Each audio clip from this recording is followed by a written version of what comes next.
The world of magic doesn't end with the turning of a page. Love rises and falls anew, forbidden like poison or blazing like a phoenix's flame. The heroes we thought we knew uncover their hearts once more. So step into the enchantment of emotion and welcome to a world where love is written anew. The clang of iron echoed down the corridor, slow, deliberate, final. Hermione Granger lifted her head, breath catching against the chill air of the dungeon. Shackles bit into her wrists, the metal biting cold, the damp stone floor pressing hard beneath her knees. She told herself she wasn't afraid. She was wrong. Bootsteps approached. She knew that gait, precise, unhurried, almost elegant. The door opened, spilling pale torchlight into the cell, and for a moment the world narrowed to one face. Draco Malfoy. He looked nothing like the boy she remembered from Hogwarts. The years had stripped away youth and arrogance, leaving something sharper, colder, a man carved from silence and steel. His hair, still silver blonde, hung loosely against his collar. His eyes were ice. The mark on his forearm, the one he once hid, was now inked deep in black fire, visible even through his open sleeve. He didn't speak at first. He simply watched her, and that was worse. Hermione swallowed. "You've gone too far, Draco."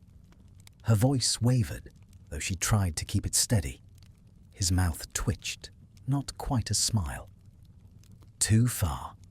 Granger, you of all people should understand that power only matters when it frightens someone." He stepped closer, each word quiet, intimate. "And you are frightened." "I'm angry," she corrected, though her pulse betrayed her. "Same thing," he murmured. He stopped in front of her cell.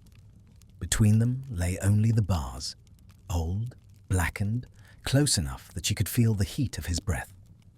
For a long moment, neither moved.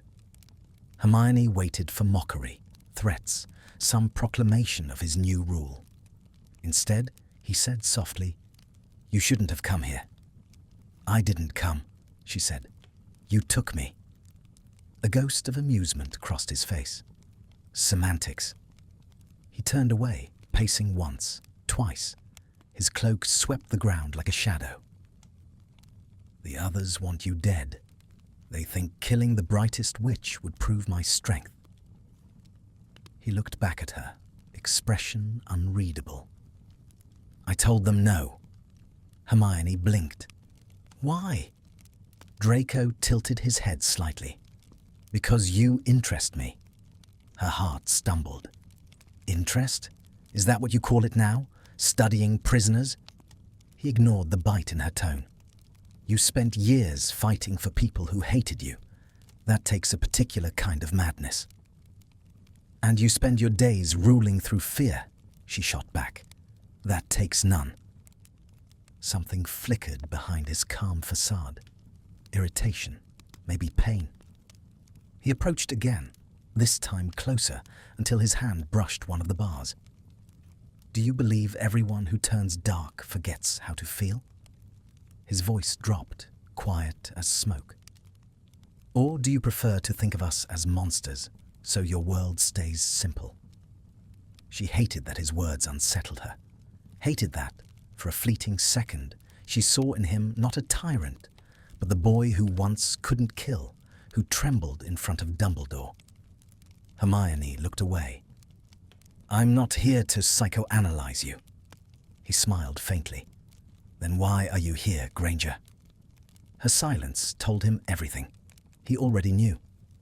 "You came to end me," he said. "You think you can still save this broken little world. How noble." "I came," she whispered, "because someone has to try." Draco leaned closer until the bars pressed between them. "You'll fail. Then I'll die trying." He studied her, the defiance in her eyes, the tremor in her voice she tried to hide. His expression softened, barely. You always were the stubborn one. And you always needed saving, she said before she could stop herself. Something changed in his gaze. A spark, brief and dangerous. Do you plan to save me too? The question hung in the air like a curse. Hermione felt her chest tighten. You're beyond saving. Maybe. He straightened, stepping back into shadow. But you'll have plenty of time to decide. He turned to leave. The sound of his boots faded, but his presence lingered, thick as the darkness itself. Hermione exhaled only when the door clanged shut again. She pressed her forehead against the cold iron. She had expected cruelty, fury, interrogation. She hadn't expected quiet conversations that cut deeper than any spell. Each day blurred into the next. He came often, sometimes with questions about her past missions, sometimes with idle talk about books, sometimes saying nothing at all. She never knew which version of him would appear. The Dark Lord who ordered cities burned, or the man who stood too long at her cell door, watching her as though he didn't trust his own heart. One evening, he brought her tea. The absurdity of it nearly made her laugh. He set it down on the stone floor just outside the bars. You're poisoning me now, she asked. If I were, you wouldn't taste it. His tone was dry, almost playful. He sat on the step opposite her, cloak pooling like smoke. For a moment, they might have been two weary people sharing silence rather than enemies in a war. Hermione looked at the cup but didn't move. Why are you doing this? I told you. His gaze didn't leave hers. You interest me. She almost said something cruel, something to break whatever strange thread was forming between them. But she didn't, because when he looked at her like that, without mockery, without hate, the walls inside her shifted. He sighed. Do you ever regret it? The side you chose? I regret nothing, she said firmly. He leaned forward. Not even the cost. She hesitated. Maybe the cost. He nodded slowly, as though he understood more than she wanted him to.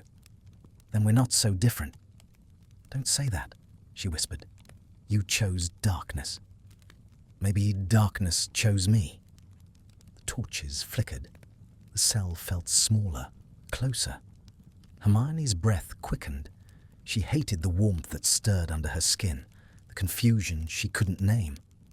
He noticed. Of course he did. His lips curved slightly, but there was no cruelty in it. Only a quiet, terrible sadness. I don't think I hate you anymore, Granger, he said. She froze. That's not something you tell your prisoner. Maybe not, he murmured. But it's true. He stood, turning toward the door. Sleep. You'll need your strength. For what? He paused, hand on the iron latch. For the choice you'll have to make.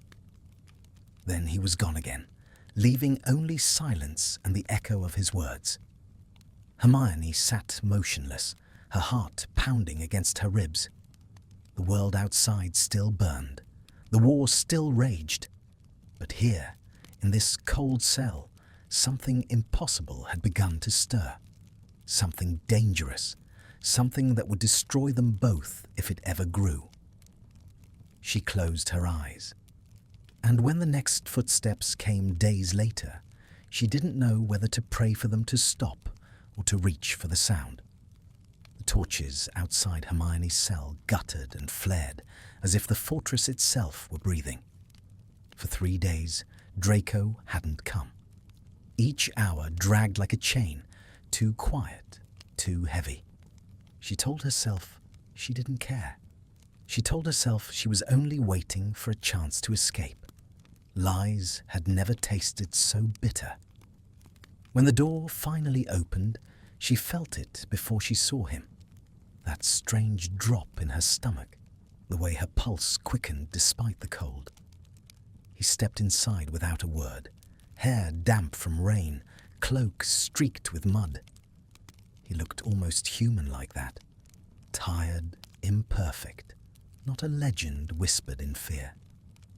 "You look worse than I remember," she said, forcing the tremor from her voice. He gave a quiet laugh. "Confinement suits you, Granger. You've never looked so dangerous." "Release me," she demanded, though even to her own ears it sounded hollow. He moved closer, fingertips trailing along the iron bars. "And lose my only honest conversation in weeks. Tempting, but no." She wanted to tell him he was mad, that he was everything she had fought against. But his eyes held her, pale grey in the flickering light, and the words caught somewhere in her throat. "I heard you burned Hogsmeade," she said instead. His jaw tightened. "Necessary. There were children there. They were warned. No one warns children." Her anger rose sharp and fast, a relief after too much stillness. "Don't justify it to me. You don't get to decide whose lives are necessary." His gaze darkened, but he didn't shout.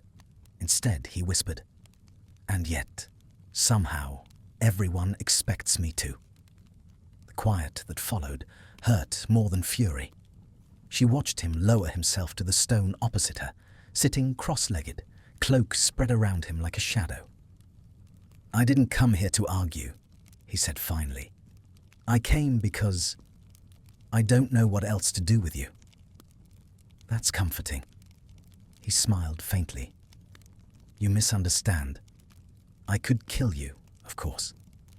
But I think that would break something in me I've spent years pretending doesn't exist." Hermione's breath caught. "You feel guilty?" "I feel curious about what it would mean not to." The honesty of it unsettled her more than any cruelty could have. She turned her face away. "You've become what you swore you'd never be. And you've become everything I once envied," he said softly. "You always had something I didn't. Purpose." The confession hung between them like smoke. She didn't answer, couldn't. For a long while they said nothing. The only sound was the slow dripping of water from the ceiling, counting the seconds neither wanted to name. At last, he spoke again, low and uncertain. "Do you ever miss it? The castle, the noise, the way everything seemed endless?" She almost smiled. "Yes, every day." "I hated that place," he said, surprising her. "Too many eyes watching, too many ghosts whispering what we were supposed to be. And yet," his voice faltered, "sometimes I dream of it, of walking through the corridors at night, hearing your voice in the library." She met his eyes sharply. "You remember that?" "I remember everything," he said. "Every debate you started, every answer you gave before anyone else could think. You terrified me. Why? Because you were free." Her throat tightened. "And you could have been." He looked away, jaw clenched. "Freedom is a luxury I was never taught to afford." The silence that followed was unbearable. Hermione pressed her palm to the cold iron between them. He noticed. Of course he did. And for a moment his own hand rose, hovering an inch from hers, not quite touching. The space between them burned. Then he pulled back too quickly. "Don't do that," he said roughly. "Do what?" "Look at me like I'm worth saving." The words struck her like a physical blow. She wanted to argue, to remind him of what he'd done, of the people he'd hurt, but her voice failed. Because impossibly she did look at him that way. He stood abruptly, cloak flaring. "This is a mistake."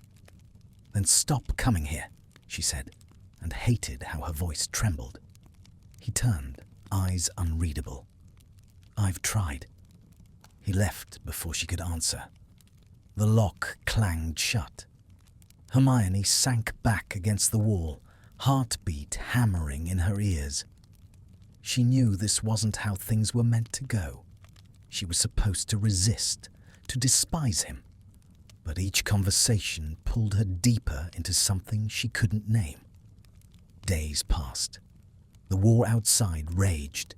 She could hear it in the distant rumble of collapsing wards, in the screams carried on the wind. Yet within this cell, time had a different rhythm. Each evening she listened for footsteps. Sometimes they came, sometimes they didn't. Each absence felt like a wound. When he returned again, he brought her parchment and a quill. "You look like someone who needs to write," he said. She stared at him. "You think a diary will save me?" "No," he said, "but maybe it will save you from yourself." He turned to go, but she called after him. "Why do you care?" He didn't face her. "Because I can't decide if I want you to hate me or understand me." The door closed. She wrote that night until her fingers cramped, ink smearing where tears had fallen unnoticed. Weeks blurred. Conversations turned from hostility to quiet confessions. He spoke of his mother, how she never forgave herself for saving Harry Potter, how she lived in exile until she died. Hermione told him of the ministry, how peace had rotted into fear, how even Harry had begun to doubt. Between them grew an understanding neither wanted but couldn't refuse. Then one night, everything shifted. He arrived without armor, without guards. Just Draco, pale, exhausted, raw. He stopped before her cell and said, "They've begun the final strike. Your friends are marching on the fortress." Hermione's heart leapt. "Then it's over." "Not yet." His voice broke faintly. "If they reach me, I'll unleash something worse than the last war. I can't stop it now." "Yes, you can," she whispered. "You always could." He shook his head. "It's too late for me." "Then why tell me?" "Because," he said, eyes meeting hers, "you should know what happens when you look at the dark too long. It starts looking back." He reached through the bars, fingers brushing her hair. The lightest touch, gone almost instantly. But it was enough to undo her. She felt the weight of everything unsaid pressing between them. "Draco," she breathed. He hesitated. "Say my name again." "Draco." He closed his eyes as if the sound itself was mercy. That's the first time it hasn't sounded like an accusation. Before she could reply, the alarms outside blared, the walls shaking with the first assault. He turned toward the noise, jaw tightening, the mask returning. "I have to go," he said. "Don't," she pleaded. "You can still end this." He looked back at her, eyes full of everything he'd never said. "Maybe I already have." Then he was gone, leaving behind silence and the faint warmth of where his hand had brushed hers. Hermione pressed her palm to the iron again, trembling. The war was coming to its end, one way or another. She didn't know if he would survive it, but she knew this. If he came back, she would not let him walk away again. The next night came wrapped in silence, not peace, but the kind that sits on the chest and steals the breath. The fortress shuddered somewhere above her, the sound of distant magic gnawing at its own walls. Hermione hadn't slept. She sat with her back against the stones, fingers pressed to the rough mortar, tracing lines as if she could read her way out. When the door opened, she didn't move. She knew it was him by the rhythm of his steps, steady, deliberate, not the march of a soldier, but of a man walking towards something he both feared and desired. The light caught him as he entered, casting a silver edge along his face. He looked different, not triumphant, not furious, almost broken. "You survived," she said. "For now." His voice was quieter than she remembered. "They breached the lower gates. Your friends are relentless. Harry won't stop until he finds you." "I know." He leaned against the bars, the flicker of torchlight washing over the dark lines beneath his eyes. He still believes in victory. I envy him. Hermione rose, chains clinking faintly. "Then surrender." He laughed once, hollow. "And go back to what? The Ministry's cages? The whispers? No, Granger. The world doesn't want redemption from me. It wants spectacle. You don't have to give it to them." For a heartbeat, he just looked at her, and she realized he was searching her face the way a drowning man searches for air. "You speak as if you still think there's something left worth saving." She swallowed hard. "Maybe there is." Draco's eyes softened, and for the first time she saw the boy from the castle, the one who used to hesitate before every cruel word. "If you'd said that years ago," he whispered, "perhaps everything would be different. Would you have listened?" He smiled faintly. "Probably not." He stepped closer until the bars brushed his chest. "They'll reach the dungeon soon. I should kill you before that happens. It would make things easier." "Then why don't you?" "Because I can't decide what would hurt more," he said. "Losing you, or letting you see me lose myself." Hermione's throat tightened. She wanted to step back, to keep space between them, but her feet betrayed her. The distance shrank until only cold iron separated them. "You've already lost yourself," she whispered. He shook his head. "Not yet. Not entirely." His hand lifted, hesitated, then touched the bar near her cheek, close enough that she felt the warmth of his skin. "You make it harder." "Good," she said. "It should be hard." The air between them trembled. Somewhere above, a spell detonated. Dust rained down. Neither of them moved.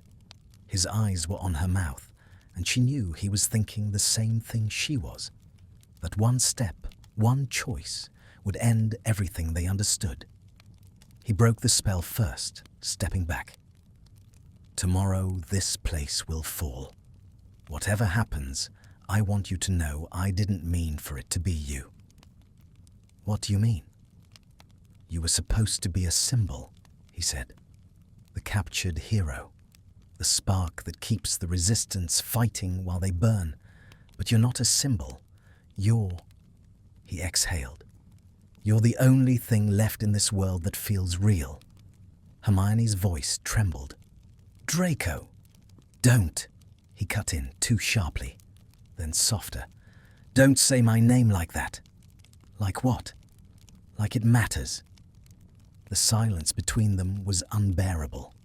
He turned away, pressing a hand to his temple as though fighting something invisible. "I thought power would fill the emptiness. It didn't. It just made more room for it." "You could still stop this," she said, stepping closer. "You could choose something different." He turned back to her, eyes gleaming with something fierce and desperate. "You don't understand. I'm past choosing. I've already set the spell. If I die, it dies with me." "Then let me end it." He blinked, surprised. "You?" "I've studied enough old magic to know there are ways to unbind what's been done. Dangerous ways." He studied her for a long time. "And if it kills you, then I'll die doing something that matters." A muscle in his jaw twitched. "You sound like Potter." "Take it as a compliment." For a moment, something almost like laughter broke through his despair. He stepped closer again, slower this time, deliberate. You really believe you can save me? I believe I can stop you, she said, though her voice softened on the last word. He reached through the bars, fingers brushing her wrist where the metal cuff bit into skin. The contact was electric.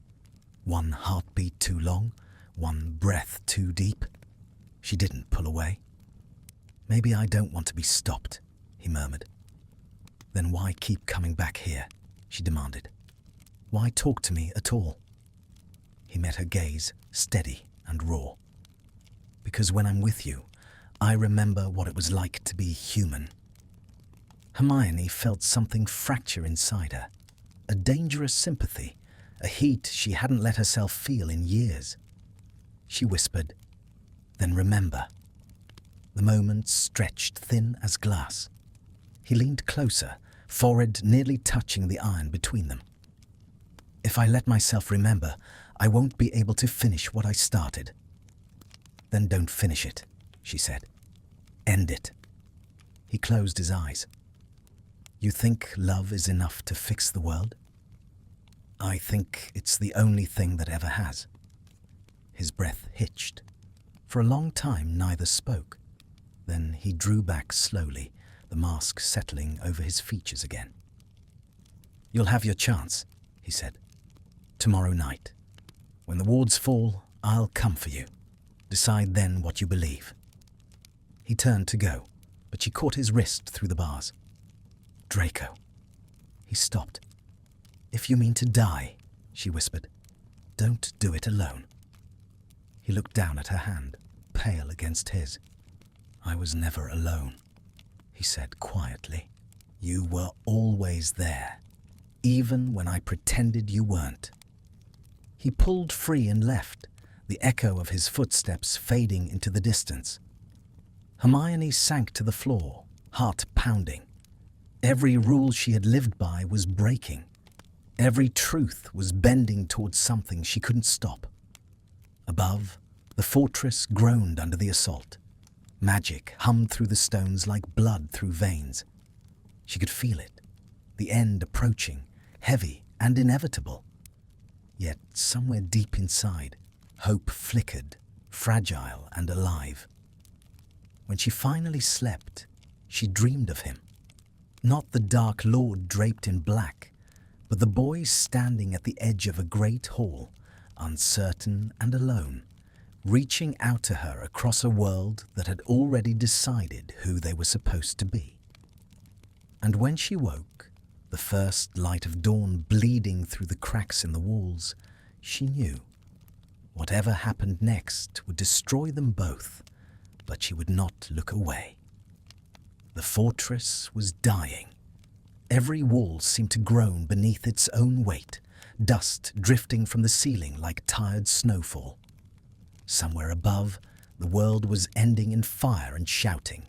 But down here, time moved differently, slower, heavier. Hermione had learned to hear the rhythm of the war through stone, the long booms of spells, the sharp crack of wards collapsing, the faint cries that never quite reached her. Draco had not come that morning. The silence left behind was unbearable. She paced her cell until the chain between her wrists rattled, until her throat felt raw from unsaid words. Every memory of him, every look, every pause between sentences, pressed at the edges of her mind until she almost called for him out loud. But she didn't. Pride was the last shield she had left. When the door finally opened, the torchlight spilled in like a wound. He entered slowly, as though the air itself resisted him. His cloak was gone, his clothes torn. Dried blood stained the edge of his sleeve. The sight shook her more than she wanted to admit. "What happened?" she asked, voice breaking the quiet. "I killed 3 of your friends," he said flatly, then met her eyes. "And saved a dozen of mine. Balance, I suppose." She flinched. "Don't talk to me about balance." He gave a humorless smile. "Still the moral compass, even in chains." "What do you want, Draco?" He hesitated, a heartbeat too long. To see you, before it ends. She stared at him. You think this is the end? I know it is. He crossed the floor until the bars separated them by inches. They'll breach the inner gate by dawn. When they do, everything I built will crumble, and Potter will stand over my ashes pretending it was justice. And you'll let him, she demanded. He smiled faintly. I've learned that dying is easier than rebuilding. That's not true, she said. You just don't want to face what you've done. Maybe. He looked away, and for the first time she saw exhaustion in him. Not physical, but bone-deep weariness. Do you ever get tired of fighting, Granger? Every day, she admitted quietly. But giving up doesn't make you right. It just makes you empty. He turned back to her, and something in his eyes shifted. Not anger, not arrogance, but the ache of someone finally seeing himself through another's eyes. Empty, he repeated softly. Yes, that's the word. A tremor shook the wall behind her. Sparks scattered from the torches. He didn't flinch. He stepped closer instead, his voice barely above a whisper. I shouldn't come here anymore. Then stop. I can't. The confession hung between them like a fragile charm. Hermione's breath caught. Why? He exhaled slowly. Because when I leave, everything goes quiet. The world, the noise, even the guilt. But when I'm here, he pressed his hand to the bar, palm open, waiting. When I'm here, it feels like there's still something worth losing. For a long moment, she didn't move. Then, without thinking, she lifted her own hand and pressed it to the iron opposite his. The chill of the metals separated them, but the warmth beneath it was real. His eyes closed as though the contact hurt. Don't, he whispered. If you keep doing that, I'll start believing you forgive me. I don't, she said softly. Not yet. Then why? Because I can't hate you anymore. He opened his eyes. The look that passed between them then was not soft. It was fierce, desperate, full of everything that had no place in the war above them. It was the kind of look that made the air burn. He spoke first, barely audible. You should have been my enemy. I am, she said, but that's not all we are. Draco's throat worked. He leaned closer until his forehead almost brushed the bar. If I asked you to come with me, would you? Where? Anywhere. Away from this. She almost laughed, a dry, broken sound. You're talking about running. Now. I'm talking about surviving. She shook her head. There's no surviving what you've done. He didn't deny it. Then come die with me. Her pulse jumped. You think I want that? I think you want to end this as much as I do, he said, voice trembling with something close to hope. You said once, love is the only thing that ever saves the world. Maybe it's the only thing that can destroy it too. She stared at him, at the boy who had become a legend of fear, and for the first time she understood. He wasn't a monster. He was a ruin, and she had walked willingly into the wreckage. Draco, she said slowly, if you have any piece of yourself left, any part that remembers who you were, let me end it. He studied her face, the calm behind the plea, the resolve beneath the gentleness. You already have, he said. Another explosion rolled through the dungeon. He turned toward the sound. They're almost here. Hermione reached for him again, but he was already stepping back. What will you do? She asked. Finish what I started. You don't have to. He smiled, and it was terrible and beautiful all at once. Yes, I do. But I want you to live. Promise me you'll try. I can't promise that. Then lie, he said quietly. Lie to me. Her eyes blurred. I can't. He looked at her a long moment, and she knew that if he reached through the bars now, if he touched her, she would forget every reason she'd ever had to hate him. But he didn't. He just turned toward the door, shoulders squared against the weight of the world. Draco, she began. He stopped, glancing back. Don't follow me. Then he was gone. The echo of his footsteps lingered long after the door slammed shut. Hermione sank to the ground, shaking, half from anger, half from the unbearable pull of something she refused to name. Outside, the roar of battle grew louder. She knew Harry was close. She could almost feel his magic through the stone. She should have been ready, should have been planning, but all she could think of was Draco's voice, low and steady, saying, "Come die with me." Hours later, the corridor filled with shouts. A guard fumbled at her door, panic in his eyes. "They're inside. We have to—" He never finished. A flash of green light cut him down. Hermione froze as another shadow filled the doorway. Draco! He stood over the fallen man, wand still raised, expression unreadable. His gaze met hers, a storm of regret and determination. "Get up," he said. She rose slowly. "What are you doing?" "Giving you what you asked for." He flicked his wand. The chains fell away, clattering to the floor. Hermione stared at her freed wrists, then at him. "You're letting me go." "I'm letting us end this on our own terms." She stepped closer, heart pounding. "Draco, what are you planning?" "Something final." "Then take me with you," she said, before she could think. He froze, the faintest tremor running through him. "You don't know what you're saying." "I do." He searched her face, as though trying to find a reason to refuse. None came. At last, he reached out, his fingers brushing her cheek, the first real touch between them, warm and shaking. "If you follow me," he said, voice low, "there's no coming back. I never planned to." Outside, the fortress burned. Inside, they stood in the half-light, the world narrowing to the space between their breaths. Then he took her hand, and together they walked toward the noise, toward the fire, toward the end that waited for both of them. They walked through the corridors like ghosts, their steps the only sound that dared disturb the silence after the battle's roar.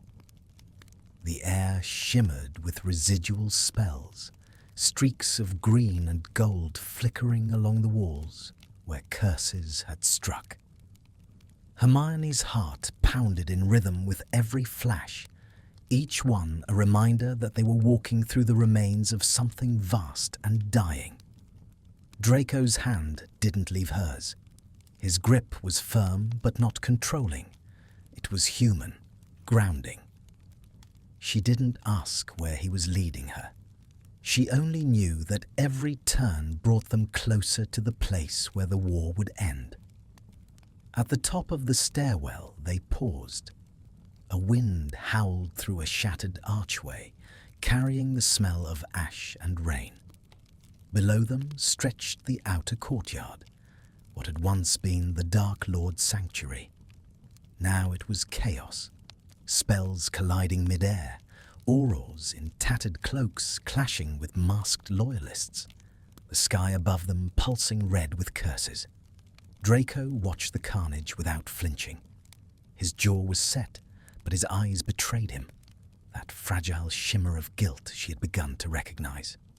"Your people are dying," Hermione said quietly. "So are yours." He turned to her then, and for a heartbeat they stood close enough that the wind tangled their hair together. "This is what happens when neither side learns to stop fighting," he said. "The world burns, and both sides call it justice." Then stop it, she pleaded. You can.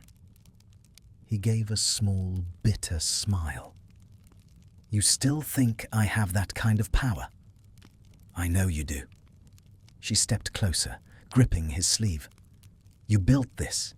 You can unmake it. He looked at her hand, then back at the battlefield. And if unmaking it means killing myself, then do it for something that matters. The words struck him harder than any spell. For a long moment he said nothing, only stared at her as if trying to memorize every line of her face. Then he released her hand and moved toward the stairs. Come, there's something you need to see. She followed him down into the heart of the fortress. The deeper they went, the colder it grew, magic humming in the stones like a pulse. The air thickened with power, the kind that made her skin prickle. They reached a vast chamber, its floor carved with runes older than Hogwarts itself. At the center glowed a black flame, small but alive, twisting and whispering in a language older than words. Hermione's breath caught. What is that? The spell, Draco said. The one that binds every follower to me. The one that keeps this war alive. I thought I could control it, but it feeds on death. Every life lost strengthens it. You can end it, she said. He nodded. Yes, but only by giving it what it wants most. She frowned. Which is? He met her eyes. Me. The truth hit her like cold water. You'll die. I told you there was no other way. She stepped closer. Then let me help. Draco's smile was small, almost tender. You already are. You made me remember why it should end. He turned toward the flame, lifting his wand. Its light painted his face in shifting gold and shadow. When it's over, he said, tell Potter it was never about power. It was about trying to be more than my name. Draco. He looked back at her, and the emotion in his eyes stopped her breath. If there's another life after this, I hope it's quieter. I hope it has you in it. She reached for him. Don't. He whispered an incantation, and the black fire flared to life. The ground trembled, runes blazing around them. Magic surged like a living storm, wrapping him in light. Hermione threw up her arms against the force, shouting his name, but the sound was drowned by the roar of the spell. He staggered once, pressing a hand to his chest, eyes wide. The flame climbed higher, licking at his sleeves, at his skin. And then, impossibly, it slowed. The magic hesitated, like a beast caught between hunger and fear. Hermione realized why. She'd stepped into the circle. The moment her feet crossed the rune line, pain shot through her body. She gasped, clutching her chest, feeling the spell reach for her too. Draco turned, horror on his face. What are you doing? Finishing it, she said through gritted teeth. You said it feeds on death. Let it have both of us. No. He reached for her, but the air between them burned. You'll die. So will you, she said. But maybe this way, it means something. He stared at her, torn between rage and grief. You think this is redemption? No, she whispered. This is love. The spell screamed. The chamber filled with light so fierce it erased shadow, erased sound. The runes beneath their feet blazed white, then red, then vanished. Draco reached her just as the flames swallowed them both. His arms closed around her, their magic colliding in a shock of blinding energy. I should have hated you, he murmured against her hair. It would have been easier. You never could, she breathed. The light consumed everything. Above them, the fortress groaned. Walls cracked, towers fell. Outside, the battle faltered. Every witch and wizard froze as a column of white fire shot into the sky, splitting the clouds. When it faded, the fortress was silent. Hours later, Harry, Ron, and the others picked their way through the ruins. They found the chamber burned clean, every rune erased. At its center lay two figures, entwined, unbroken, faces peaceful. Draco's wand was still in his hand. Hermione's fingers were laced with his. Ron turned away, swallowing hard. Harry knelt beside them, the air still humming faintly with magic. He reached out, brushing ash from Hermione's cheek. Her expression was calm, almost smiling. "What did she do?" Ron asked quietly. Harry shook his head. "What she always did. She saved us." He looked down at Draco, then the man who had once sworn to destroy everything Harry loved, and for the first time felt no anger, only sorrow. A faint shimmer traced the floor near their hands. Two initials burned into the stone, entwined like the spell that had bound them. D and H. When the others left, Harry stayed a moment longer. "You finally did it," he whispered. "You ended it." Then he rose, and the chamber went still again. Two bodies, one spell, one silence. Far above, the sky cleared. The clouds broke apart, and sunlight touched the ruins for the first time in years. The war was over, and somewhere, in whatever place lay beyond, two souls rested together. Not enemies, not saviors, just what they had always been beneath the war and the names and the walls they built between them. A boy and a girl who had once believed the world could be better. The world had ended in light, and yet there was no peace in it. For a heartbeat that stretched into forever, Hermione felt the pull of everything unmade. Sound, breath, flesh, all unraveling into one brilliant thread. The pain vanished, so did fear.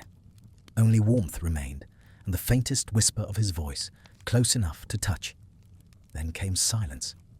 When she opened her eyes, the dungeon was gone. No walls, no torches, no chains, only mist, pale and endless, curling at her feet like smoke. She sat up slowly, disoriented, half expecting the stone ceiling to fall back into place. But there was nothing except a horizon that glowed faintly gold. "Draco?" Her voice carried through the mist, small and fragile. No answer. She rose, every movement unsteady.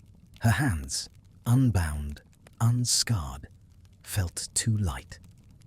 For a moment she thought she was alone, and the thought terrified her more than death itself.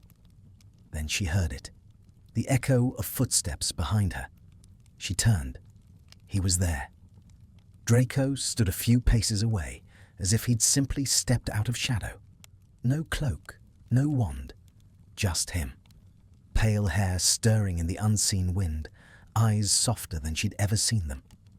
He looked at her the way a man might look at sunlight after a lifetime underground. "So, this is what's left," he said quietly. Hermione tried to speak, but her throat closed. Tears pricked behind her eyes. "We're dead," he nodded. "Seems likely." Neither moved. The space between them pulsed with everything they hadn't said. All the words they'd buried beneath war and duty and pride. Finally she managed.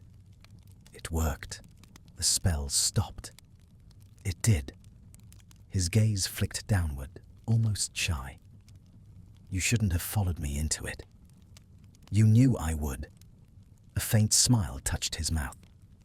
"I was hoping you wouldn't prove me right." Hermione stepped closer, her voice trembling. "You wanted to die alone?" "I didn't want you to die at all." "Then why did you bring me there?" He looked away into the mist. "Because I couldn't let you live in the world I'd made." She swallowed hard. "And what about now? What is this place?" "I think..." He hesitated.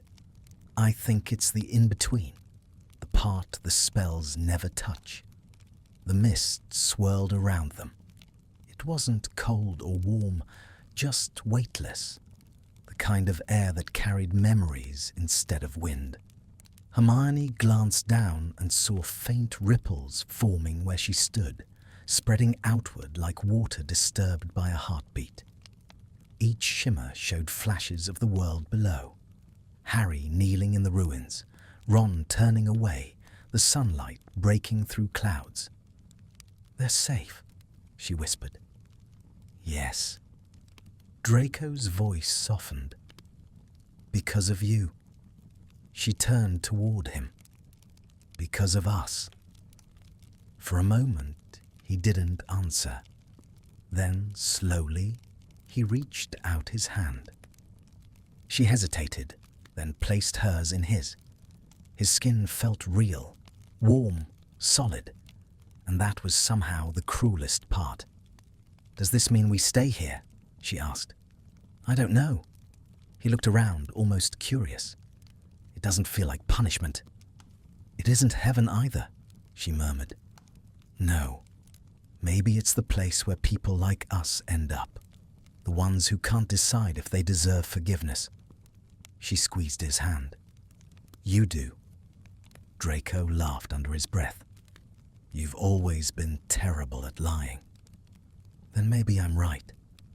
He studied her, the ghost of amusement in his eyes fading into something deeper.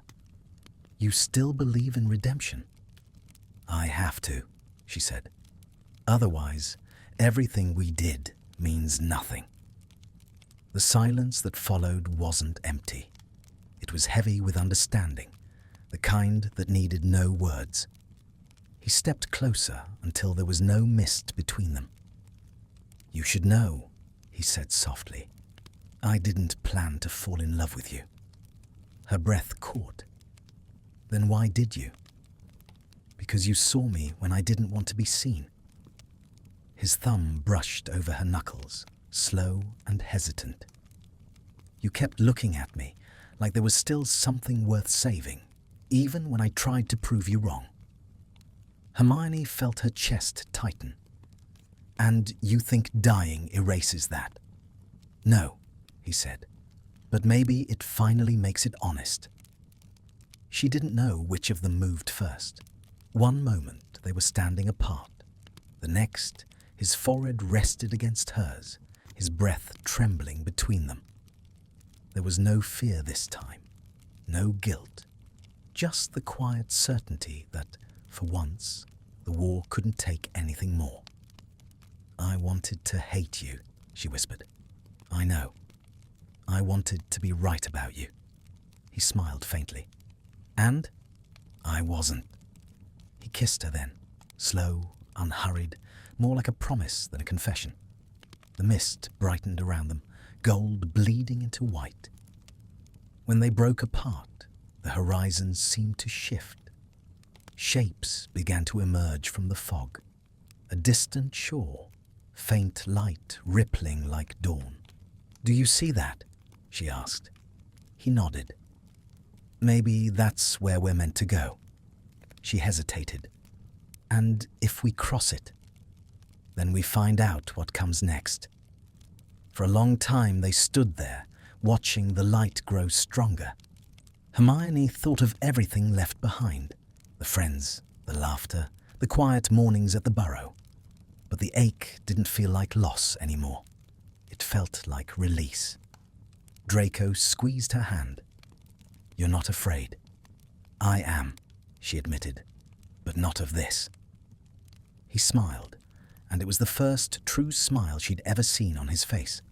No mockery, no defense. "Then let's go find out what peace looks like." Together they stepped forward, their feet sinking into the shimmer of the in-between. The air thickened, warm and weightless. With every step, the world behind them faded. The ruins, the war, the pain. Only the light remained. Just before it swallowed them, Hermione turned her head. In the distance, she thought she saw 3 figures standing where the mist began.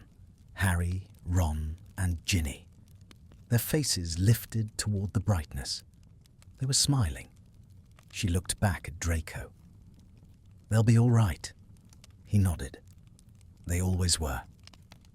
They kept walking until the mist became light, until even their shadows melted into the horizon. Somewhere far behind them, the ruins of the fortress collapsed into quiet dust. The black mark on the earth that had once been Draco's power dissolved under the first true sunrise the wizarding world had seen in years. And in that silence, a whisper lingered, faint as wind through leaves, carrying no curse, no command, only a name spoken softly, almost tenderly. Draco. The light swallowed it whole, and then there was nothing but peace. For a time that could have been seconds or years, there was only light, soft, endless, patient. Then it thinned like fog at dawn, and shapes began to return. A crooked lane, lamplight glinting off rain-soaked cobblestones, the faint echo of laughter somewhere far away. Hermione drew a breath that actually filled her lungs. The air smelled of wet stone and bread just pulled from an oven. She was standing in Diagon Alley, or something that looked like it, cleaner, quieter, as if the world had been rebuilt from memory.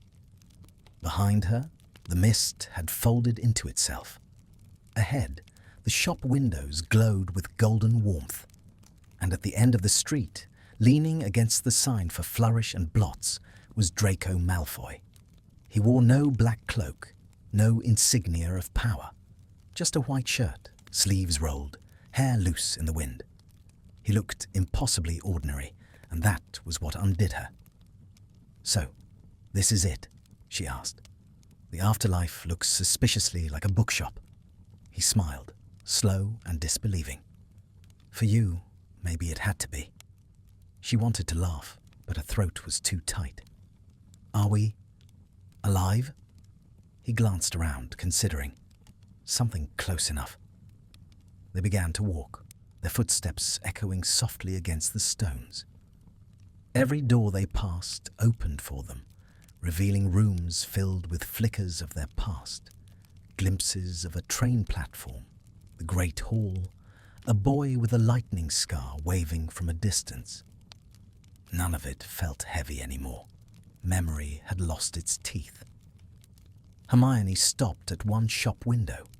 Inside, two children chased a snitch made of light. "Do you think they'll remember us?" she asked. "Potter, Granger, Malfoy. They'll make legends out of us," he said. "They always do." "I don't want to be a legend." He studied her reflection in the glass. "Then be something else." When she turned, he was closer. The lamplight painted his face in golden shadow.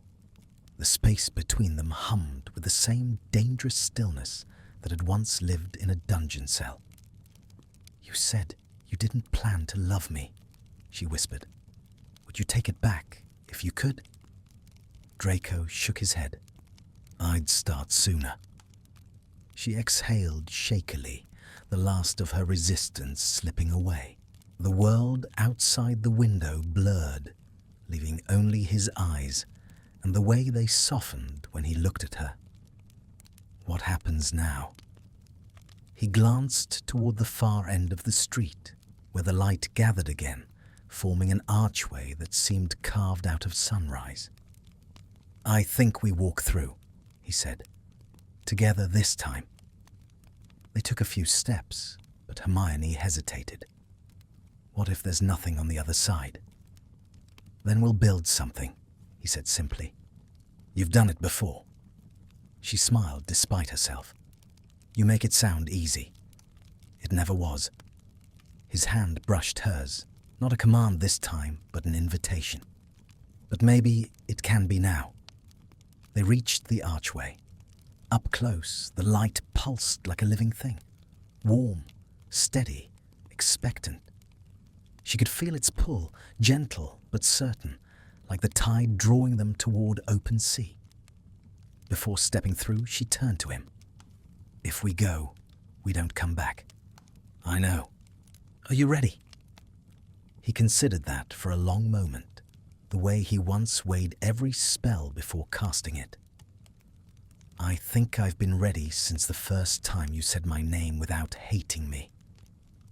The words hit her with a quiet ache. She reached up, tracing the faint scar along his jaw. For what it's worth, she said, I never really hated you. I just didn't understand you. He caught her hand, pressing it to his chest. And now? Now, I wish we'd had more time. He smiled, that rare, unguarded smile that belonged to no one but her. Time isn't done with us yet. They stepped forward together. The light enveloped them, not blinding this time, but soft, like hands cupping a flame. Heat rippled through the air, and for a moment, Hermione felt the world expanding around them. Images flickered in the brightness. The library at Hogwarts, laughter by the lake, a boy offering his hand to a girl on the edge of battle. Every choice, every moment of defiance, stitched together into something that felt almost like forgiveness. When the light receded, they stood on a hillside beneath a vast, star-drenched sky. No ruins, no war, just grass whispering in the wind and the faint murmur of water somewhere below. The constellations shimmered as though the universe itself was breathing again. Draco looked up, awe softening his features. I remember this place, he said. The astronomy tower. You could see everything from there. Hermione smiled. Except what mattered. He turned to her. And now I see you. They sat in the grass, silence stretching between them. Not the silence of fear, but of understanding. Somewhere far off, music rose. The sound of voices carried on the wind, neither mourning nor celebrating, simply remembering. Hermione leaned against his shoulder. Do you think we'll stay here? Until we're ready to go, he said. Wherever go means. Maybe that's enough. He tilted his head toward her. You always settle for enough? Only with you, she said, smiling. He laughed softly.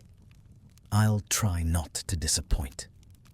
The wind shifted, bringing with it the scent of lilacs.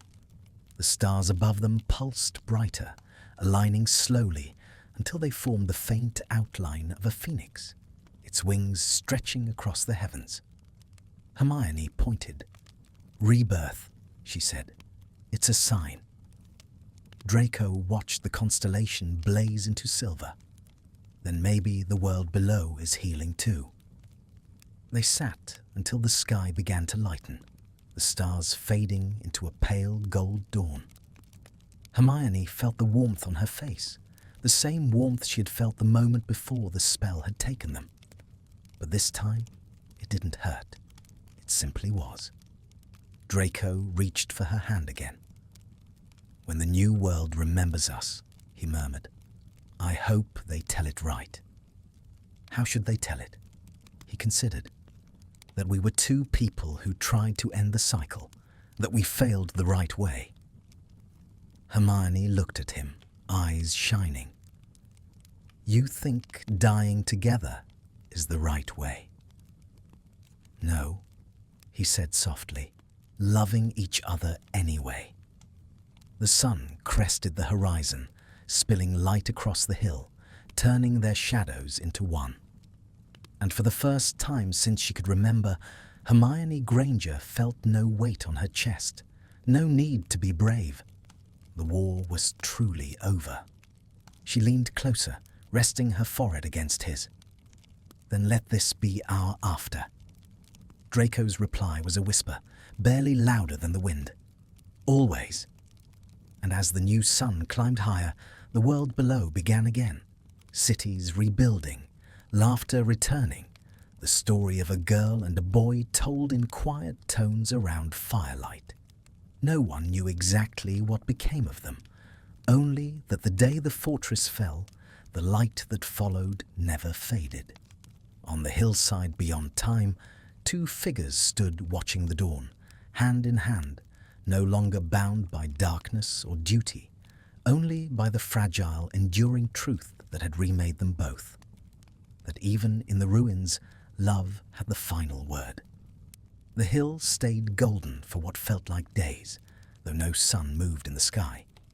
When the wind shifted, the light bent with it, and the air filled with faint voices, whispers carried from the world below. Hermione and Draco stood together, listening. It wasn't sorrow. It was the sound of rebuilding, hammers striking wood, children laughing, someone calling a spell for rain. The war, it seemed, had truly ended. Hermione closed her eyes, letting the warmth soak into her. "They're living again," she said. Draco didn't answer. He was watching the horizon, his expression unreadable. "What is it?" she asked. "I keep thinking I'll wake up," he said quietly. "Back in that fortress, back in the dark. That all of this is some cruel illusion before the end." She stepped closer, slipping her fingers through his. "You're awake now." He looked down at their joined hands, then at her. "You make it sound simple." "It never was," she said, a small smile tugging at her lips. "But for once, it can be." He almost smiled back, but the ghost of guilt still shadowed his eyes. "You know, I used to think redemption meant being forgiven, but I don't think it does." "Then what does it mean?" "Remembering who you hurt," he said, "and choosing to live with it." The words hung between them, raw and heavy. Hermione squeezed his hand tighter. "Then you've already redeemed yourself." "Have I?" "Yes," she said, "because you stopped pretending it didn't matter." He looked at her a long moment, the edges of his mouth softening. "You always had a way of turning pain into reason. And you always had a way of turning reason into pain," she said gently. He laughed then, quiet, almost disbelieving, and for the first time it sounded real. "I missed that," she smiled. "The arguing? The honesty?" He brushed a strand of hair from her face. "You never lied to make me feel better. I didn't think you deserved comfort." "I didn't," he admitted, "but I wanted it all the same." Hermione tilted her head, studying him. "And now?" "Now, I think I'd rather have truth." They stood like that for a while, neither speaking, letting the quiet settle around them. The light changed, softening into dusk. The horizon deepened into violet and gold, stars flickering awake one by one. A new sound drifted on the wind, a faint melody, half music, half memory. Hermione turned toward it.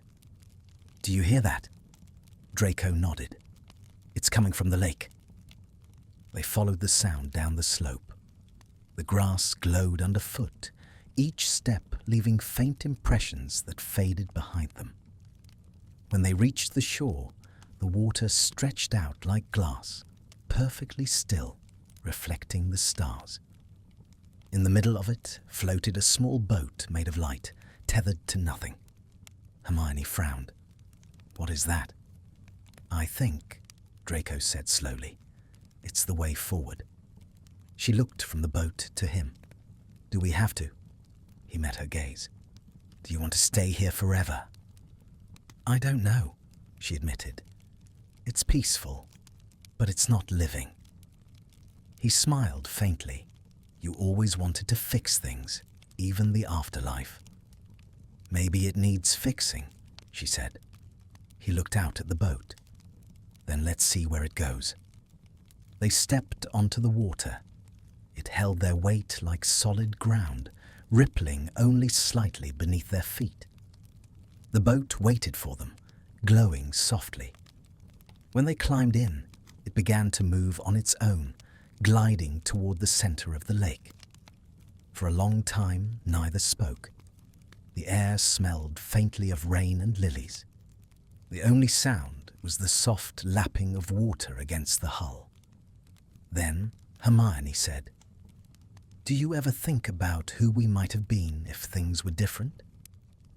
Every day, he said.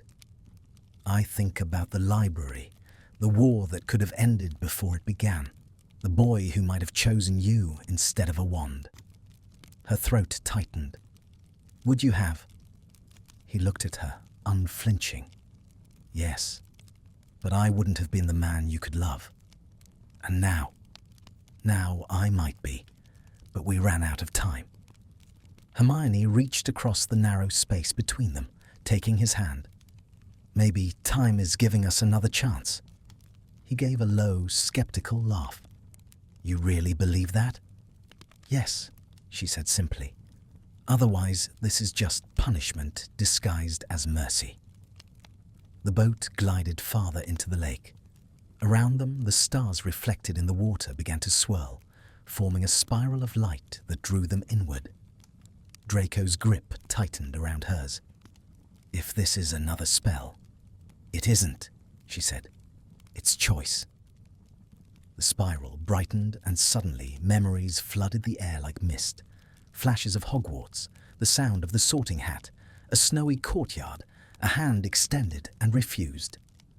Hermione gasped as one memory caught her. The image of Draco standing on the astronomy tower, wand shaking, eyes full of terror. He saw it too. His hand trembled in hers. I remember every moment, he said hoarsely. Every time I was too afraid to change. Then don't be afraid now.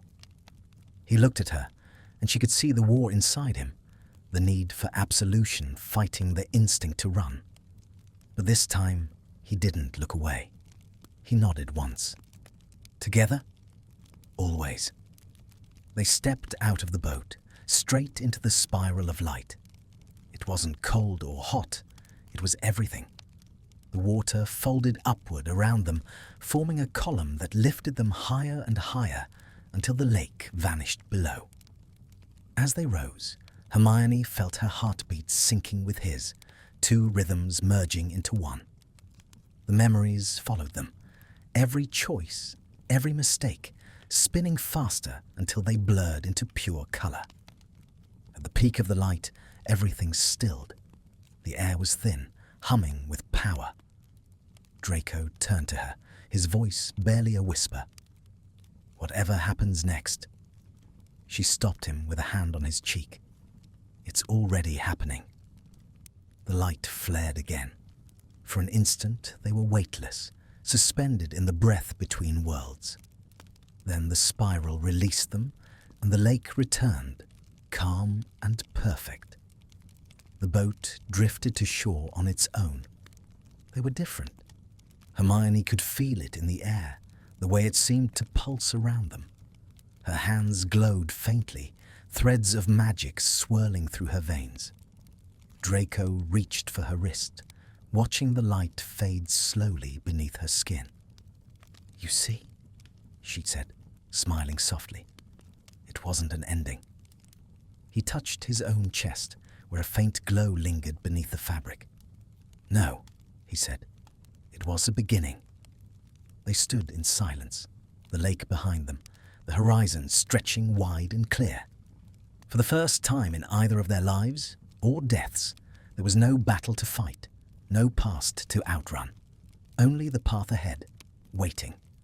Hermione turned to him, the breeze lifting her hair. Ready? Draco nodded. For once, yes. And together they walked toward the horizon, their shadows long in the starlight, the faint glimmer of the lake fading behind them.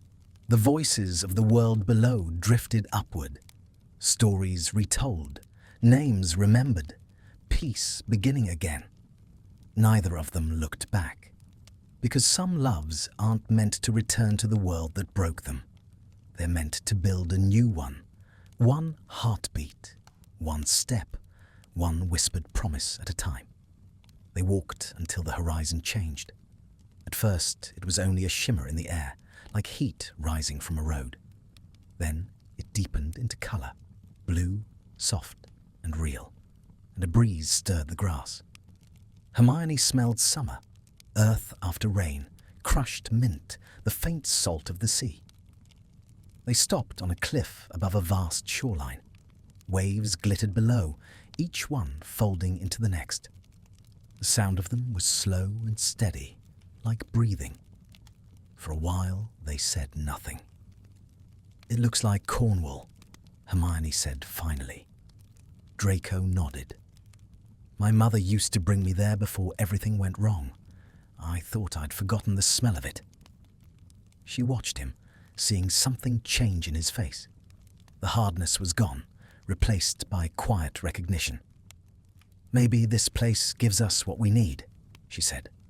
"And what do you need, Granger?" Her answer came easily. "Rest." He gave a small, rueful smile. "Then you came to the wrong company. I've never been good at peace." "Maybe that's why I'm here," she said softly.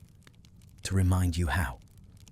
He turned to her, the wind tugging at his hair. "You really believe that, don't you? That people can learn to be better, even after everything?" "I don't believe," she said. "I choose to." The simplicity of it silenced him. He stared out at the waves, and after a moment he said, "When I was a boy, I used to think love was control. My father told me it was. That if someone feared you enough, they couldn't leave. And for years, I thought that was power." She stepped closer, her voice barely above the wind. "And now I think love is the opposite of power."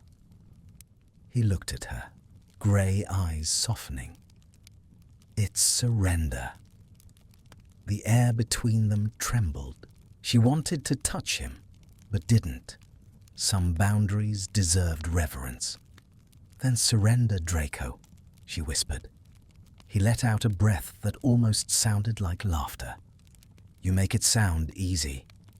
"It isn't," she said. "That's why it's worth it." They stood side by side until the sun dipped lower, painting the sea in amber and violet. When darkness began to gather, Hermione noticed something glimmering far below. Faint points of light moving beneath the waves. Not reflections, something alive. "What is that?" she asked. Draco leaned forward, eyes narrowing. "It looks like memories." The realization sent a shiver through her. The lights shifted, forming shapes she recognized. A classroom, a Patronus streaking through the night, a castle lit by lanterns. Every memory, bright and small, rising from the sea as if the world itself refused to forget them. Draco knelt at the edge of the cliff, mesmerized. "Do you see? It's everything we were, everything we broke." Hermione knelt beside him. "Then maybe it's showing us what's left to mend." "Why?" "Because that's what love does," she said. "It rebuilds." He turned toward her, and for the first time there was no distance left.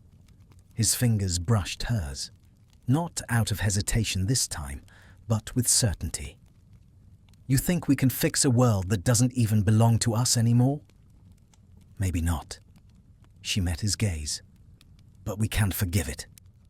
A pause. Then, quietly, he said, "Then forgive me too." The words were simple, but they cut deeper than any curse. Hermione felt them settle in her chest like a promise. "I already did," she said, "the moment you chose to stop running." He looked at her as if he hadn't expected mercy. The sea wind lifted between them, cool and clean. Then he leaned forward and kissed her. Slow, certain, the kind of kiss that carried both endings and beginnings. When they parted, the lights in the water flared brighter, as if the sea itself had witnessed it. Waves rolled higher, cresting with silver foam, and the air filled with a faint hum. Not threatening, just alive. Draco took her hand. "I think it wants us to go in." Hermione frowned. "The sea?" He nodded toward the lights. "It's calling. Maybe this is where we're supposed to start again." "Or end again," she said, though her voice lacked fear. He smiled. "Perhaps they're the same thing." They climbed down the slope, the grass cool underfoot, the scent of salt sharp and clean. When they reached the shore, the waves lapped around their ankles, warm as breath. The lights swirled closer, spinning around their feet like curious stars. Hermione felt a tug deep inside her chest. Not pain, but recognition. "It knows us." Draco squeezed her hand. "Then let's not disappoint it." Together they waded deeper. The water rose to their knees, then their waists. The lights gathered around them, hundreds of them, until the sea glowed brighter than the sky. Every memory she'd ever buried shimmered there. The first spell she cast, the laughter of her friends, the trembling hand that had once held a wand in fear. And through it all, she saw him. Draco in flashes of past and future, boy and man, darkness and light. The sea lifted them gently, the current pulling forward. She clung to him, feeling the strange rhythm of the water sinking with their heartbeats. When she looked down, she saw no reflection, only light beneath the surface, as if they were becoming part of it. "Do you feel that?" she whispered. "Yes." His voice shook. "It feels like home," she finished. He nodded, eyes closing. "Then maybe that's what this is. Not punishment, not reward, just a place to rest." The water rose over their shoulders, cool and weightless. She pressed closer, her lips near his ear. "You're not afraid anymore." "Because you are," he said. "And it's enough for both of us."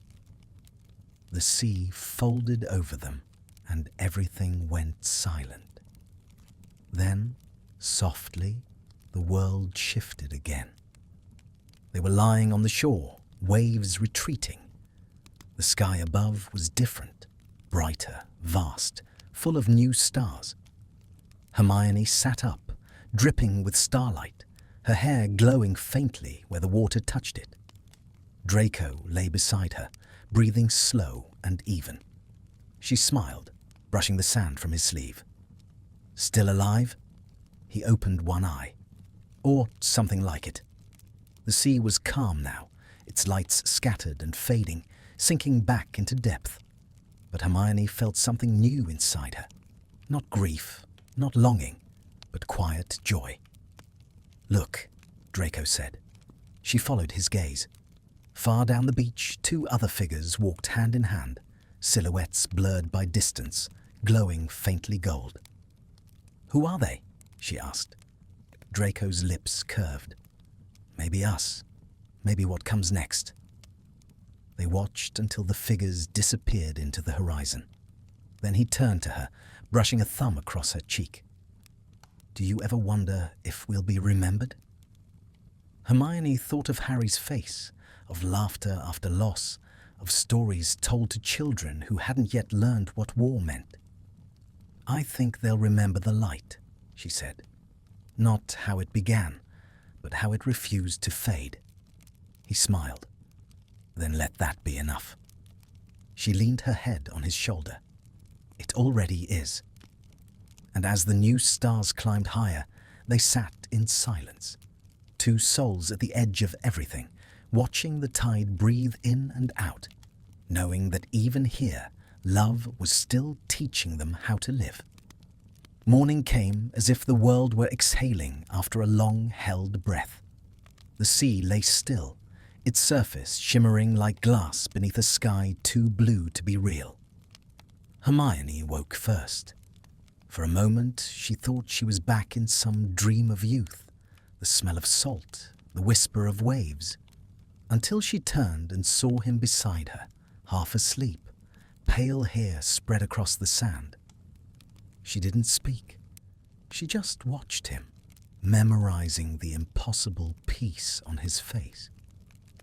When he finally opened his eyes, his first look was for her, and the smallest smile curved his mouth. "You stayed," he murmured. "I told you I would." He stretched lazily, then sat up, brushing sand from his sleeve. You know, I don't think I've ever woken without dread before. It's unsettling.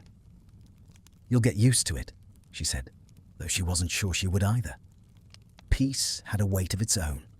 Gentle, yes, but unfamiliar. They sat in silence, listening to the sea. The water reflected everything around them, sky, sand, the curve of her hand resting on his. It seemed endless. "What do you think this place really is?" Draco asked at last. Hermione shook her head. "Maybe it's whatever we make of it. We've earned that at least." He gave a low laugh. "Earned? That's generous. Don't start." He glanced at her, amused. "Old habits die hard." "Some didn't die at all," she countered. His laughter faded into quiet. "You think we deserved better lives, Granger?" She thought about it. "No, but I think we learned what to do with the ones we had." He looked away, out over the horizon. "When I was a child, my mother used to say the sea remembers everything, that every drop of it carries someone's sorrow." "Then this sea must be full," Hermione said softly. "Maybe that's why it's so calm," he replied. "It's done grieving." The words hung between them like prayer. Hermione leaned closer, resting her chin on her knees. "Do you think anyone still speaks our names?" Draco's mouth tightened. "Perhaps, though not kindly. They will, one day." He turned to her, eyes questioning. "When the stories stop being about sides," she said. "When they finally understand that saving the world isn't the same as healing it." He smiled faintly. "You always did believe people could learn. And you always pretended you couldn't." "Pretended?" he echoed, almost fondly. "Yes, maybe that's all I ever did." The wind rose then, carrying a different sound. Voices, faint and far away, like distant echoes through water.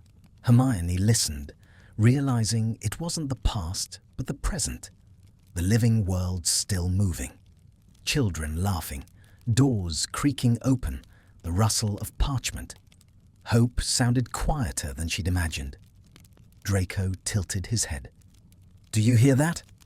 She nodded. "It's them. The ones who survived. They're building again." He exhaled slowly.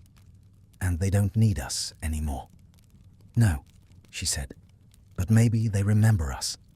He smiled faintly. "You always wanted to be remembered for what you did. I just didn't want to be remembered for what I was. And now? Now I don't mind if they forget me, as long as they never forget you." Her breath caught. "Don't say that." "It's true." She turned to face him fully. "You're part of this story, Draco. You can't erase yourself from it." "Then promise me," he said quietly. "If there's another beginning after this, don't waste it on saving me again." She swallowed hard. "That's not something I can promise." He reached for her hand, fingers brushing hers. "You never did know how to let go." "Neither did you," she said, smiling through the ache. The wind shifted again, colder now, carrying with it the scent of something different. Green, alive, growing. Hermione stood, peering toward the inland hills. A thin line of trees stretched along the horizon, their leaves shimmering with silver light. Between them lay a path. Draco followed her gaze. "Do you think it leads somewhere?" "Only one way to find out."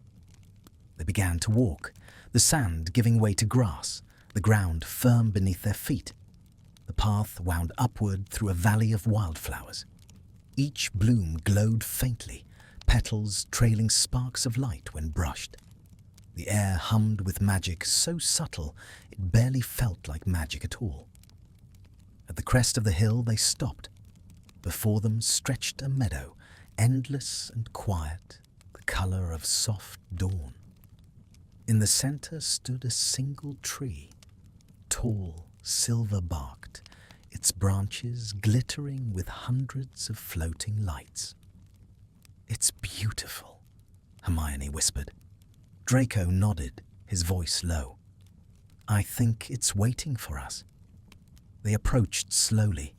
As they neared, the lights swayed, each one pulsing faintly like a heartbeat. Hermione reached out, touching one. It flickered and grew warm against her skin. For an instant, she saw a vision inside it, a child's hand clutching a wand, laughter echoing through the great hall. "They're memories," she said. "Ours. Everyone's." Draco touched another. His breath caught as it showed him something. A woman's face, pale and kind, whispering his name. He smiled, broken and whole all at once. "Mother." Hermione took his other hand, grounding him. "She forgave you long before you did." He looked at her, eyes bright. "Do you think that's what this place is for? To forgive ourselves? Maybe to remember that forgiveness isn't the same as forgetting?" He nodded slowly. "Then maybe it's time." "Time for what?" "For us to stop being ghosts." He turned toward the tree and pressed his palm against the trunk. The lights began to pulse faster, weaving together into a single golden glow. Hermione felt the air vibrate, gentle and strong, as if the whole world were drawing breath. "What's happening?" she asked. He smiled faintly. "I think it's giving us back what we lost." Before she could speak, the light burst outward, wrapping around them. The ground vanished, replaced by color and warmth and the smell of rain. Hermione felt her heart beat faster, the world spinning, reshaping. When the light dimmed, they were standing on a cobblestone street. Diagon Alley again. Only this time it was alive with people. Laughter, chatter, the smell of butterbeer. But no one noticed them. The crowd flowed through like mist. Draco turned in a slow circle, stunned.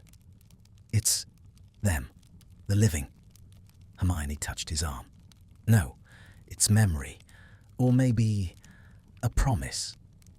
They watched a young woman pass by, bushy-haired, determined, her arms full of books. A boy with pale hair brushed past her shoulder, eyes narrowed, pride already a mask.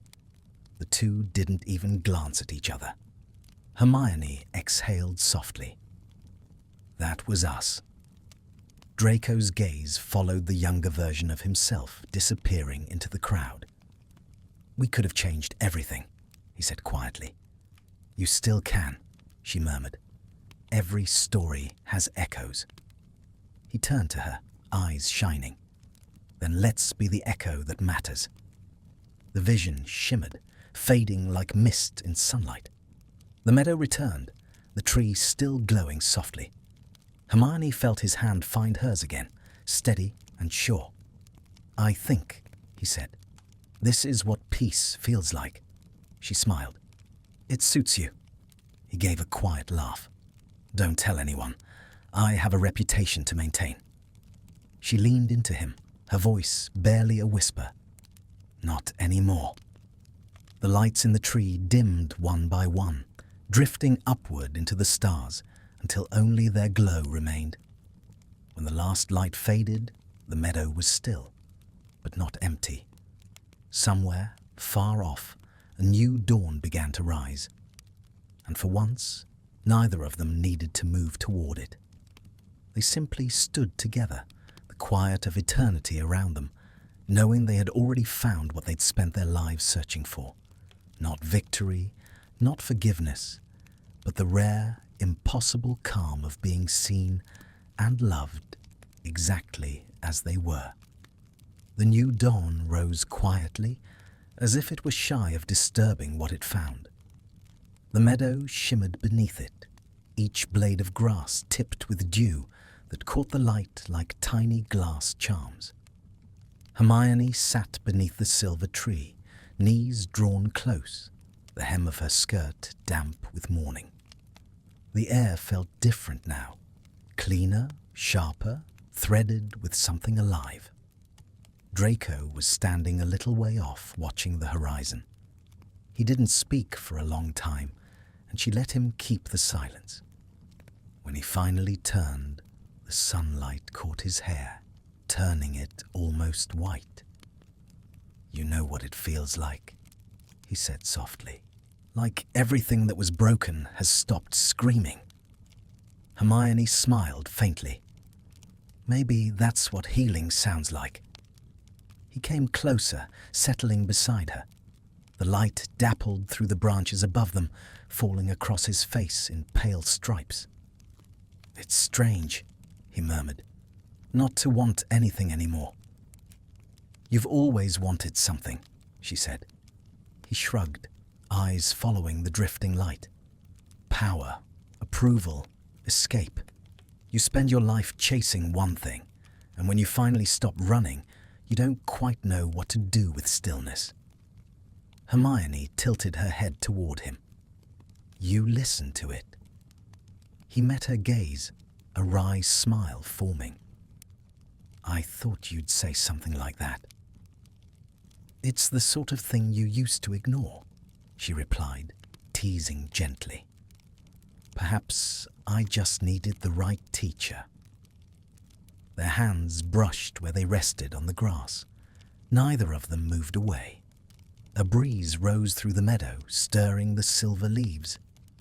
The sound they made was not rustling, but music, soft and slow, a kind of wordless lullaby. The air shimmered faintly, and when Hermione looked up, she saw faint figures forming in the light, shapes of people she once knew, walking among the trees. None of them were whole, but she recognized them all the same. Shadows of friends, echoes of laughter. Draco followed her gaze, his expression unreadable. "Do you think they can see us?" "I don't know," she said. "Maybe they don't need to." The figures dissolved into mist, leaving the air quiet again. Hermione turned back to him. "You always thought of the dead as something to fear." He gave a low laugh. "And you made a career out of arguing with them." "That's not entirely wrong," she said. "I used to believe death was a line. Now it feels more like a door." "Does it open both ways?" he asked. She considered that. "Maybe only once you've stopped trying to force it." He looked down at his hands. "Then I think I'm finally done forcing things."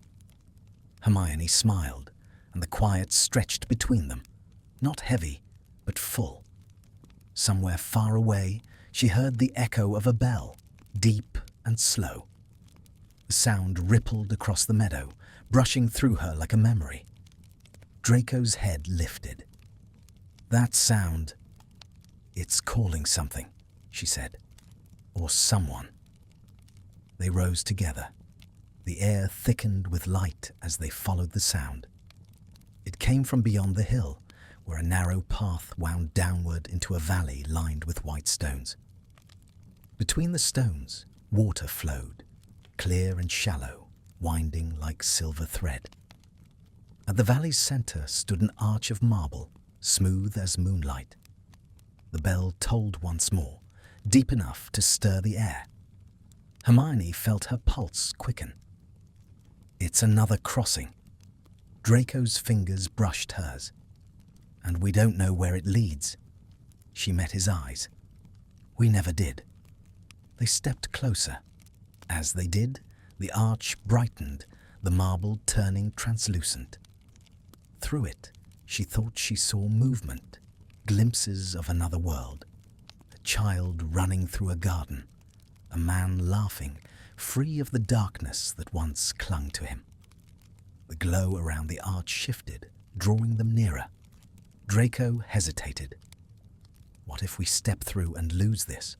What if we forget each other? Hermione reached for him. Then we'll find each other again. We always have. He stared at her for a long moment, then nodded. Always. They stood before the arch. The bell rang once more, and light spilled out in waves. It wasn't harsh or blinding, just vast, so full it almost felt alive. Hermione took a breath. "Ready?" "Not in the slightest," Draco said, and smiled. They stepped forward. The light enveloped them, weightless and endless. For a moment, everything dissolved. Their bodies, the air, even the thought of time. Then shapes began to form. A sky the color of early morning, streets full of motion, the sound of life.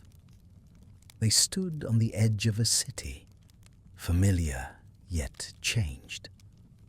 Towers of white stone rose above them, their windows gleaming.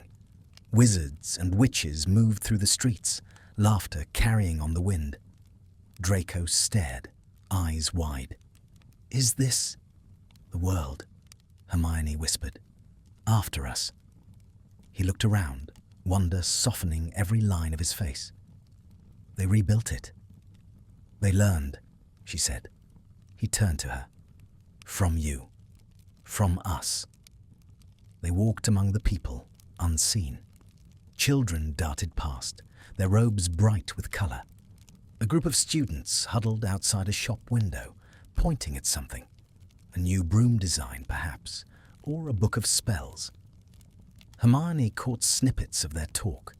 Names she didn't know, stories she'd never lived. The future had moved on without them, and somehow that felt right. Draco stopped in front of a statue in the square. It showed a phoenix rising from flame, wings outstretched. Below it, an inscription read, "For those who fought not for victory, but for peace." He touched the carved letters, voice low. "That's all we wanted, isn't it?" Hermione nodded.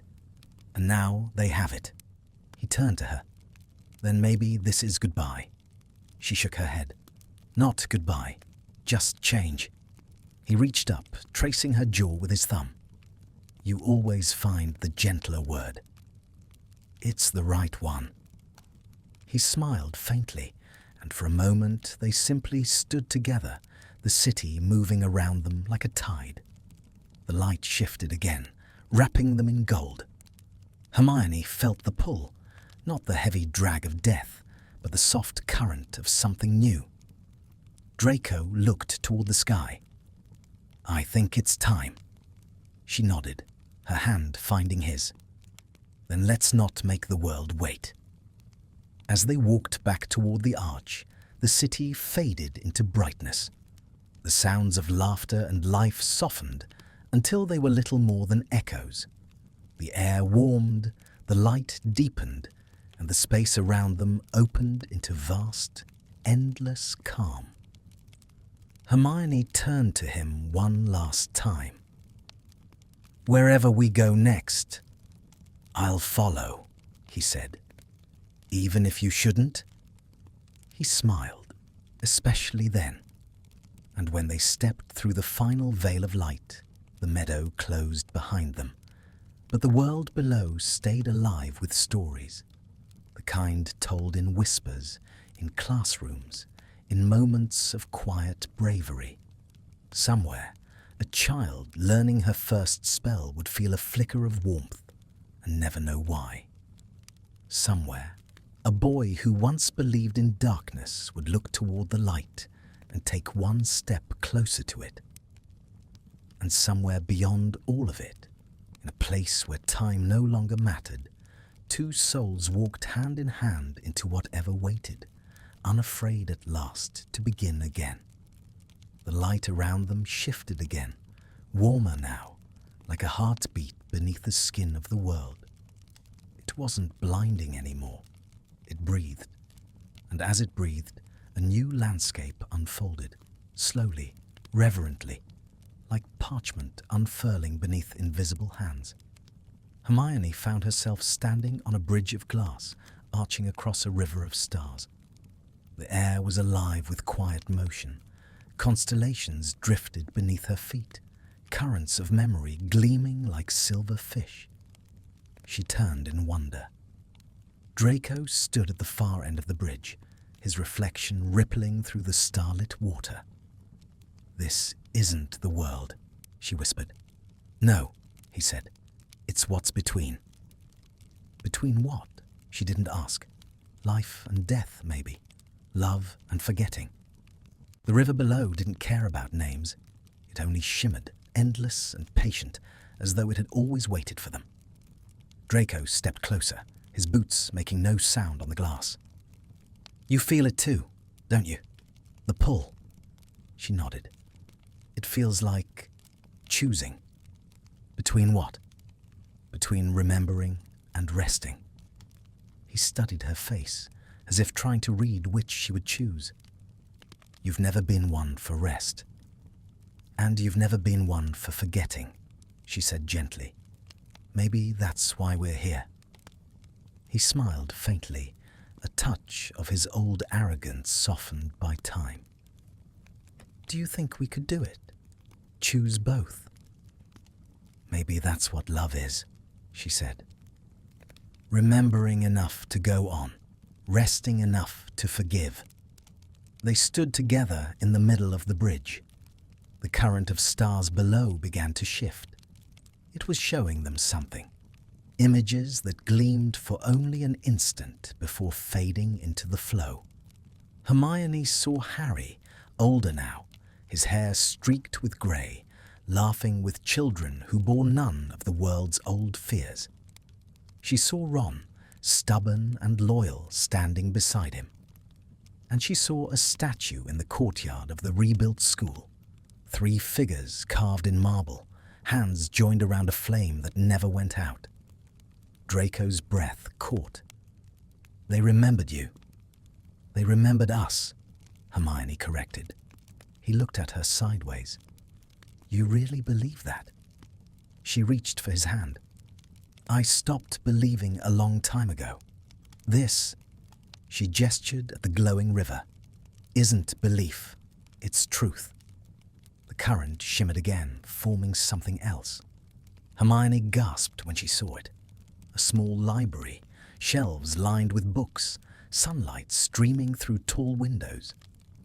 And sitting at one of the tables, a young witch with wild curls leaned over parchment, quills scratching furiously.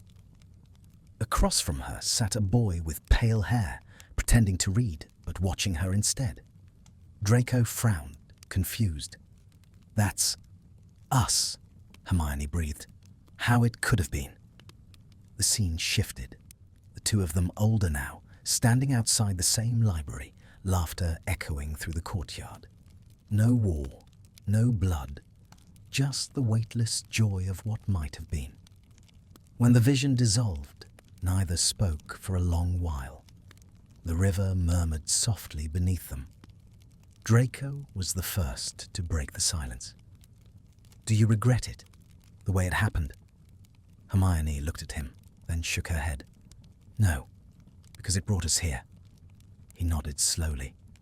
"You'd think dying would make things simple. Love never is." He laughed quietly, the sound low and sincere. "You'd know." "You would too," she said. "You just spent too long running from it." "I was afraid of what it would make me." "And what did it make you?" He looked down at their joined hands. "Human." Hermione smiled. "Then it was worth it." The river brightened suddenly. Light swelled upward, curling around them. For a moment, she thought it would lift them away, dissolve them into its current. But instead, it formed a doorway of pure light at the far end of the bridge. The glow pulsed like a heartbeat. Draco stared at it. Another choice. Hermione's voice trembled. Maybe the last. He turned to her, his face calm. "If we step through, we might lose everything we've become. Or become something more." He exhaled slowly, eyes never leaving hers. "You'd risk it?" She reached up, cupping his face in her hands. "I risked everything for you once. Why stop now?" His eyes softened, silver and steady. "You make dying sound easy." It wasn't. She brushed her thumb over his cheek. but loving you was. He closed his eyes for a moment, leaning into her touch. Then he opened them again, and whatever had haunted him, the weight of his name, his choices, the shadows of old guilt, was gone. "Then let's finish it," he said. They turned toward the doorway. The light was so bright now, it erased the edges of the bridge. The river below swirled faster, carrying fragments of their past. Laughter, tears, the echo of a promise whispered in a dungeon cell. Hermione felt the pull again, not of gravity, but of belonging. As they stepped forward, she felt his hand tighten around hers. She looked at him, and he was smiling, not with defiance or irony, but with peace. "You know," he said softly, "for someone I once called my enemy, you turned out to be the only person who ever saw me." "And you," she said, "were the only one who ever looked back." The light swallowed their voices, but not their warmth. For a moment, everything slowed. Hermione felt her heart expand, filled with every moment they had lived and lost. Then the doorway opened fully, and the world tilted. They stepped through. For an instant, there was nothing. No sky, no earth, only stillness. Then, slowly, the stillness began to breathe again. Color returned. The pale green of new leaves, the scent of rain on soil, the faint murmur of water somewhere nearby. They were standing in a garden. It wasn't any garden Hermione knew, though it felt like home. The air was thick with spring, flowers opening in quiet rhythm. A small cottage stood at the edge of the clearing, smoke curling gently from its chimney. Birds sang from unseen branches. Everything shimmered with possibility. Draco looked around, bewildered. "Where are we now?" Hermione smiled through the tears gathering in her eyes. "Wherever we're meant to be." He turned to her, half laughing, half incredulous. "You think we get to live again?" She nodded. "Maybe not as we were, but maybe as who we should have been." He took her hands, holding them between his. "Then I hope I find you quickly." "You will," she said. "You always do." The light around them thickened once more, the air trembling as if drawing them apart gently, lovingly. Hermione felt the world shifting beneath her feet, felt his hands begin to fade. "Draco," she started. He smiled. "I'll see you soon." The garden blurred, folding in on itself like a page turning. For a moment, she was weightless again, surrounded by color, sound, and memory. Then, softly, everything went dark. Somewhere far away, a baby took her first breath. Somewhere else, a boy opened his eyes, his hair pale as dawn. And between those two moments, the breath and the awakening, lingered the faintest whisper of an old promise, carried by the world itself like wind through leaves. Always. The night folded into dawn with a softness that felt like mercy. Somewhere far off, bells rang, a sound too pure to belong to any one place. Light spilled across a field of wildflowers, chasing away the last of the shadows. Dew trembled on petals, and the air smelled of something beginning. The first sound was laughter, small, unsteady, startled by its own existence, a child's laugh. The cottage at the edge of the field was simple, stone walls, ivy curling up its sides, smoke rising from a crooked chimney. Inside, sunlight filtered through the window and fell across a cradle. A woman bent over it, hair the color of storm clouds, eyes soft with wonder. In the cradle, a newborn blinked at the light, fists waving against the air. The woman smiled. "You like the light, don't you?" she whispered. "So did your father." Outside, a man worked in the garden, sleeves rolled, soil on his hands. His hair caught the sun in streaks of silver. He paused, glancing toward the window, and for a heartbeat, something ancient flickered behind his eyes.